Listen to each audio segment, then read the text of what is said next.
Bonjour à tous. Salut. Alors vous êtes là pour regarder Anso nous présenter cette machine. Alors c'est un Gaggia. Oui, aujourd'hui je vous présente la Naviglio. C'est une machine mythique chez Gaggia et elle fait de délicieux expresso à l'italienne.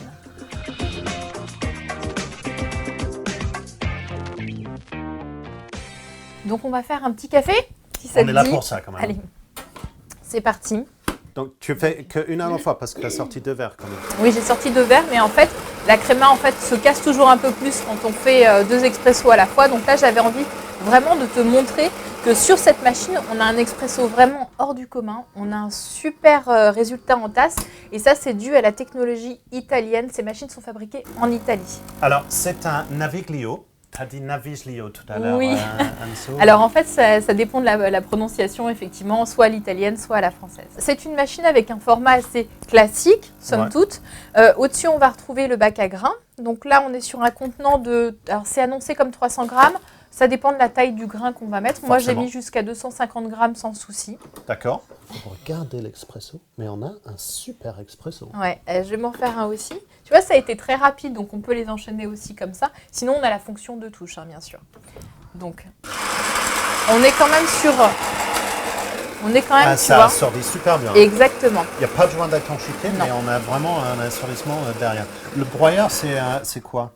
Alors, on est sur un broyeur céramique, 5 positions, qui est donc réglable en fonction de la qualité du grain que vous allez mettre à l'intérieur. Pas de trappe à moulu, par contre. Ah, mais ça, on c'est pourrait croire, non, pas sur cette version. Ici, un repose-tasse pour chauffer un petit peu ces tasses. Oui, mais c'est passif. Alors, donc c'est vous passif. n'allez pas vraiment chauffer les tasses avec. Ça va être à température. Voilà. Vraiment, le résultat comme il est beau. c'est vraiment intéressant. Alors, regarde celui-ci, il est juste extraordinaire. En fait, tu m'as donné la première, mais j'aurais dû te laisser la première. Elle fait toujours ça. Regarde, on a quasiment 1 cm de créma. On a vraiment un résultat magnifique.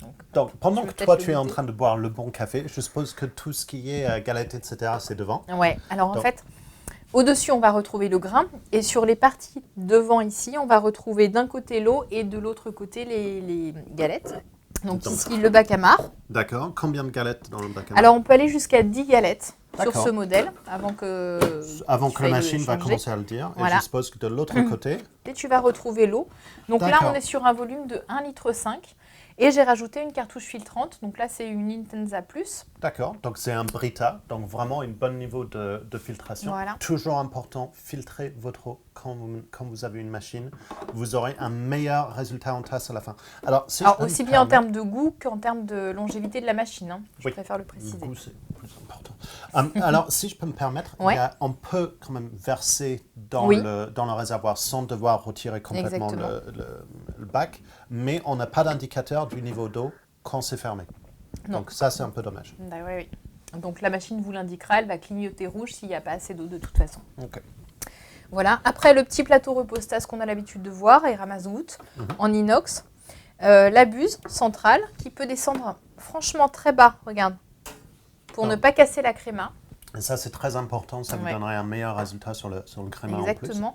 Et aussi assez haut pour pouvoir accueillir des grands verres. Donc, parlons des grands verres. Tu as sorti un pichet à lait de mon côté, donc on va faire un cappuccino. Mais parlons avant des réglages. Oui, alors en fait, ce modèle a un système de boutons pressoirs et de LED au-dessus qui vont s'allumer quand il manque différents éléments. Et ici, on a une molette centrale qui va permettre de changer l'intensité du café. C'est-à-dire qu'on a 3 positions. 1 grain, 2 grains, 3 grains qui représentent 6, 8 et 10 grammes de café par tasse. 10 grammes. Donc là, j'ai Exactement. Et là, tu as 10 grammes de café en tasse. Et c'est ça une des raisons que c'est bon. Quand vous jouez sur le grammage de café, quand vous jouez sur le longueur en tasse, parce que forcément on peut régler la longueur en tasse, vous jouez sur le ratio de café en tasse.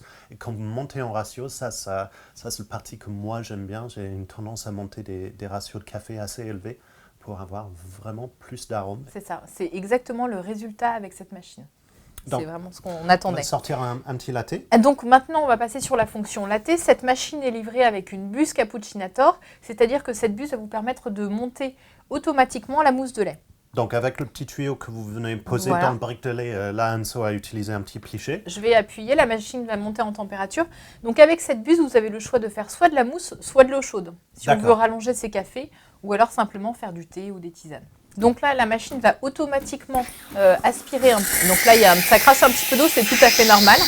Voilà, elle aspire automatiquement le lait et ensuite, ça se met dans notre verre. Et ce sera à nous, manuellement, d'arrêter le lait quand on en aura assez dans notre verre. Alors, c'est un bruit qui est un peu plus aigu que dans d'autres systèmes de lait.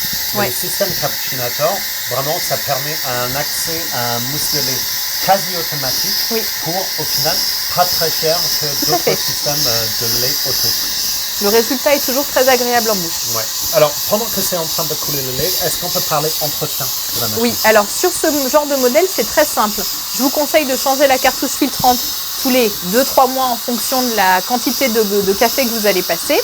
Et donc, la cartouche filtrante. Et ensuite, on a accès au groupe. Hop, voilà. Ça y est. Donc, on a accès au groupe par le côté. On peut extraire la chambre de percolation et la passer une fois par semaine sous l'eau tiède. D'accord. Et du coup, ça va enlever tout ce qui est les huiles de café et pour vous permettre d'avoir un meilleur café à chaque fois que vous utilisez la machine. Et ces étapes d'entretien sont vraiment très importantes pour vous garantir le meilleur résultat en tasse à chaque fois. Exactement. Donc là, hop, on est passé sur mon petit latte et je vais pouvoir faire couler un café sur le dessus, donc ce qui va nous créer un latte macchiato. Si vous avez envie d'un cappuccino par exemple, ça va être l'inverse. Vous allez d'abord faire couler votre café et ensuite la mousse par-dessus. Je ne t'ai pas parlé des paramétrages. Oui. Donc sur cette machine, on peut paramétrer la longueur en tasse en appuyant longtemps sur chacune des touches. D'accord. Voilà. Donc il y a quand même 2 touches. Il y a le court et le long. Donc on peut avoir 2 paramétrages de court si on veut. Oui, c'est ça. D'accord. Après, le seul défaut que je vois aujourd'hui à cette machine, c'est qu'on ne peut pas régler la température des boissons. Alors, c'est un défaut oui et non parce que finalement, cette machine propose un réglage de température assez élevé. Donc, voilà, les gens se plaignent en général que le café n'est jamais assez chaud. Là, on n'aura pas ce problème. Oui, et c'est une température qui, il faut le dire, il y a certaines machines qu'avec le réglage température, on peut aller trop loin et sortir un café brûlé. Là, le café était à une température qui a respecté le grain. Donc ça, c'est un très bon point. Et voilà. On a quand même une très jolie résultat. On a une jolie mousse. Ouais, franchement. On a une jolie mousse. On a quelques grosses bulles sur le dessus. C'est le problème des systèmes Cappuccinator. Mais on a les niveaux qui sont dessinés. Exactement. Ne te brûle pas. Un lait qui est un peu chaud. J'aurais laissé refroidir un petit peu. Oui, c'est ça. Mais un mariage avec le café qui est très bon. Donc, pour finir sur cette Gaggia Naviglio, vraiment une machine mythique de chez Gaggia, un résultat en tasse qui est incroyable par toute cette technologie italienne qui est dedans. Ce qui compte, c'est le résultat en tasse et c'est là où le Naviglio vraiment il performe bien.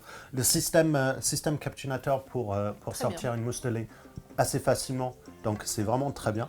Merci beaucoup Anne-Sophie d'avoir montré la machine. À vous, on me dire si cette machine vous intéresse, vous pouvez la retrouver par ici. Pour vous abonner à notre chaîne et voir toutes les vidéos dès que ça sort, c'est par ici. Et si vous avez envie de découvrir d'autres machines automatiques, n'hésitez pas à regarder par là. Et jusqu'à là, nous on va vous dire bon café. À bientôt.